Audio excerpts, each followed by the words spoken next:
December 16th, 1944, 5:30 a.m., the Ardennes Forest. For months, this sector has been known as the Ghost Front.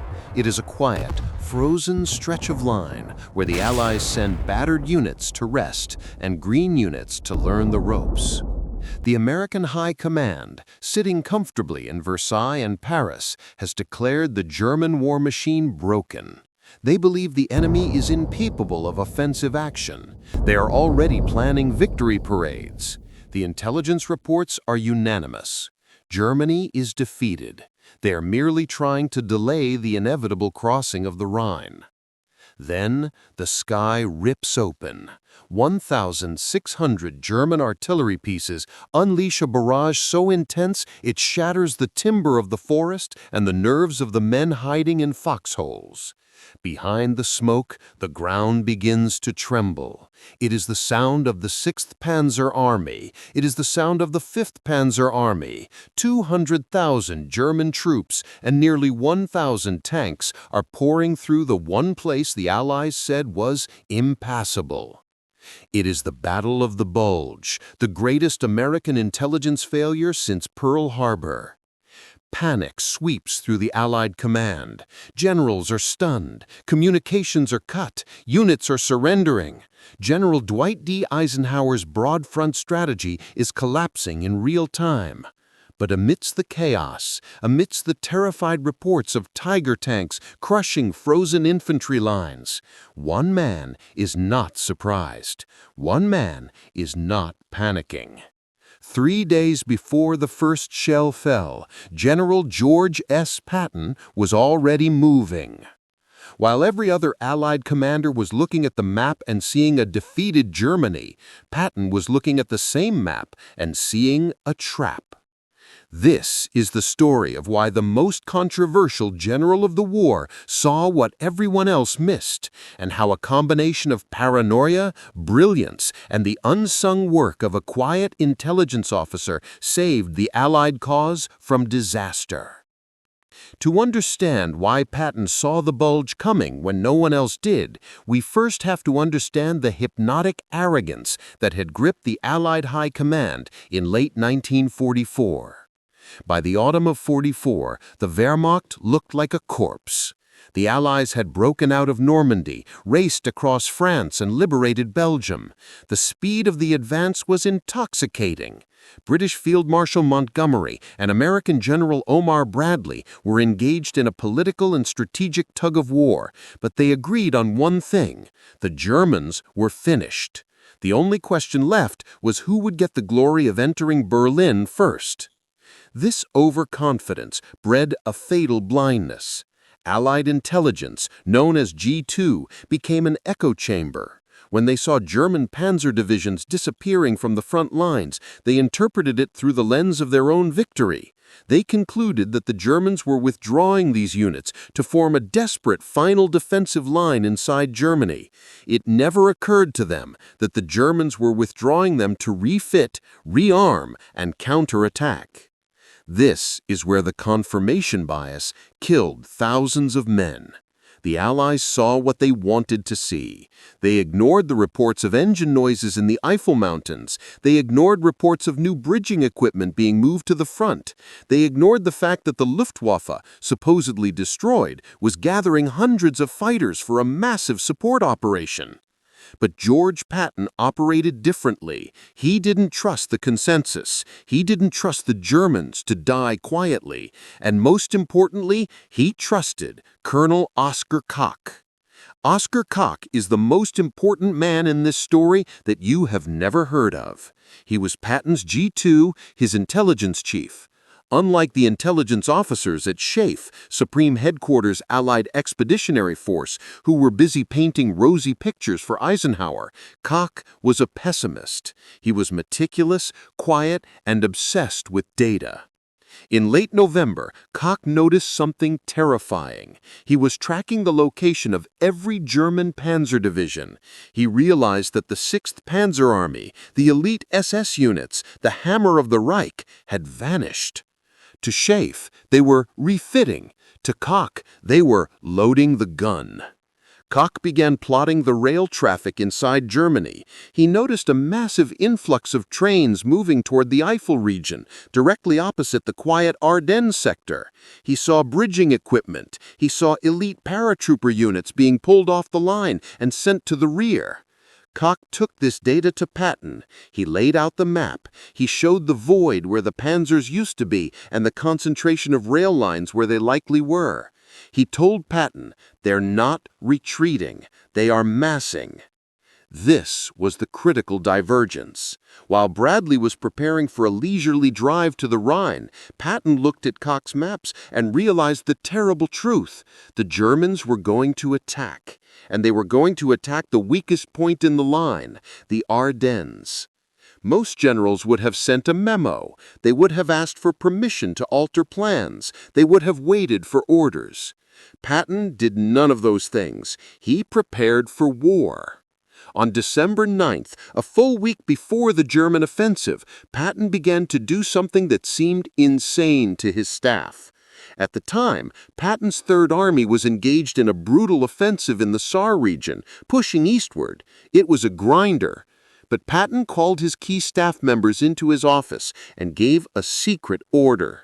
He told them to prepare a contingency plan to terminate their current offensive immediately, turn the entire Third Army 90 degrees to the north, and attack into the flank of a theoretical German breakthrough in the Ardennes. His staff was bewildered. They were winning in the Saar. Why plan for a retreat and a turn? Patton was adamant. He christened the plan with typical Patton flair. He had his planners work out the logistics of moving 3 corps, hundreds of thousands of men, thousands of tanks, and tons of supplies over icy, single-lane roads in the middle of winter. This was not just drawing an arrow on a map. This was a logistical nightmare. It meant calculating fuel consumption, road capacity, bridge weight limits, and traffic control. It meant planning to disengage from a fight they were currently winning, to march 100 miles into a blizzard. While Patton's staff worked on these secret plans, the German trap snapped shut. December 16th, the Battle of the Bulge begins. The American 106th Infantry Division, fresh from the States, is decimated. The 28th Division fights to the last man. The front line shatters. German columns race west, aiming for the port of Antwerp to split the British and American armies. Confusion reigns at Allied headquarters. For the first 24 hours, Bradley believes it is a local spoiling attack. He refuses to commit reserves. Eisenhower is quicker to realize the danger, but he is in Versailles, far from the front. The scale of the disaster is concealed by the fog and the chaos. By December 19th, the situation is critical. The vital road hub of Bastogne is about to be encircled. If the Germans take Bastogne, they control the road network. If they control the roads, they can reach the Meuse River. If they reach the Meuse, the war could drag on for another year. Eisenhower calls an emergency meeting at Verdun. It is perhaps the most dramatic conference of the war. The room is cold. The mood is grim. Eisenhower, Bradley, Patton, Devers, and their staffs gather around a map that shows a massive bulge in the Allied line, a wound bleeding men and territory. Eisenhower opens the meeting. He tries to project calm, saying, "The present situation is to be regarded as one of opportunity for us and not of disaster." He wants to strike the German flanks. He turns to Patton. Eisenhower asks, "George, how long will it take you to turn your army and strike the German southern flank?" The room holds its breath. Turning an army in combat is the most difficult maneuver in warfare. It usually takes weeks of planning and preparation. Most generals in that room expected Patton to say he could be ready in 4 or 5 days, perhaps a week. Patton looks at Eisenhower. He doesn't blink. "I can attack with 3 divisions on the morning of December 22nd. It is a moment of total shock. Some of the other generals actually laugh. They think he is boasting. They think he is the old blood and guts caricature, making promises he can't keep. It is physically impossible to disengage an army, rotate it 90 degrees, and move it that fast in this weather. Eisenhower is irritated. He thinks Patton is being flippant. "Don't be fatuous, George. I'm serious," he says. Patton replies, "I'm serious, Ike. I have already drafted the orders. My staff has been working on this for a week. I have 3 divisions ready to move. The code names are waiting. All I need is the go-ahead." The room goes silent. This is the strategy everyone else missed.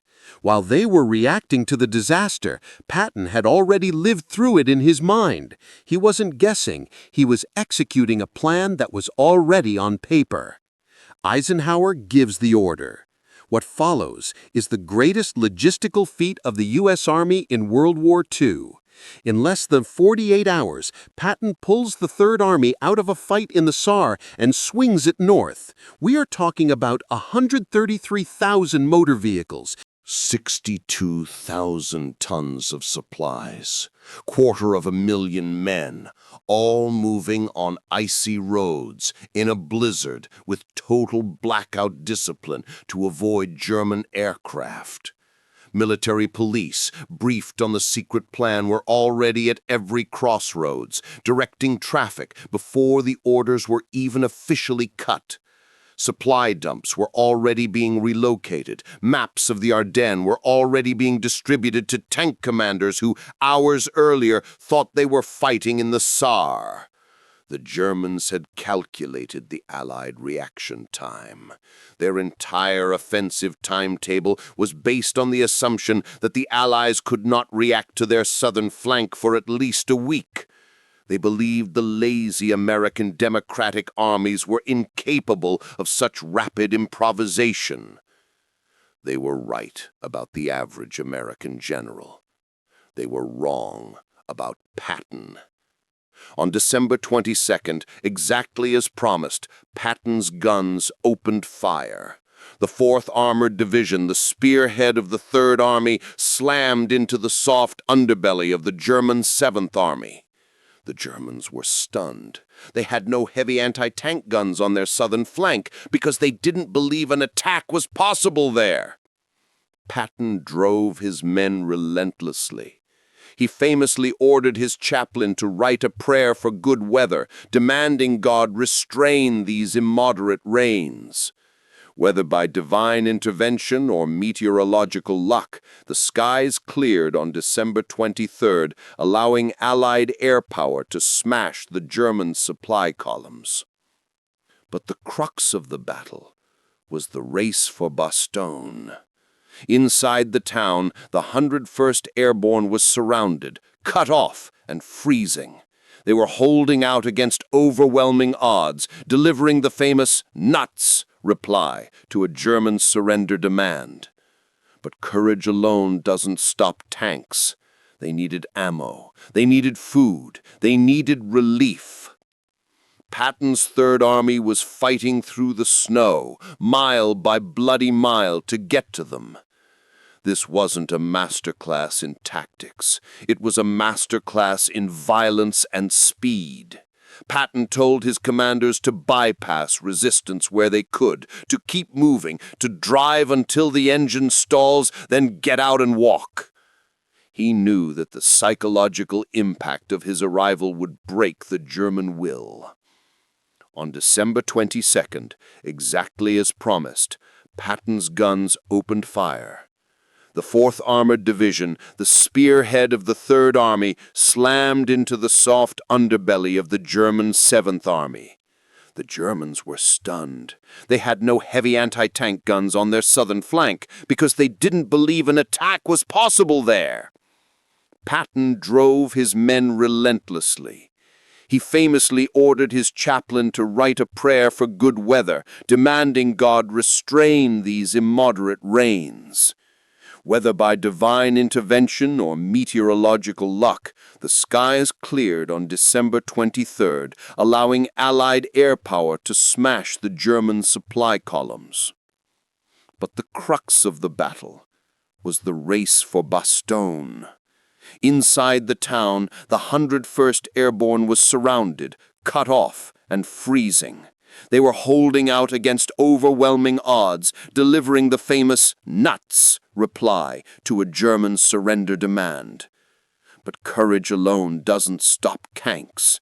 They needed ammo, they needed food, they needed relief. Patton's Third Army was fighting through the snow, mile by bloody mile, to get to them. This wasn't a masterclass in tactics. It was a masterclass in violence and speed. Patton told his commanders to bypass resistance where they could, to keep moving, to drive until the engine stalls, then get out and walk. He knew that the psychological impact of his arrival would break the German will.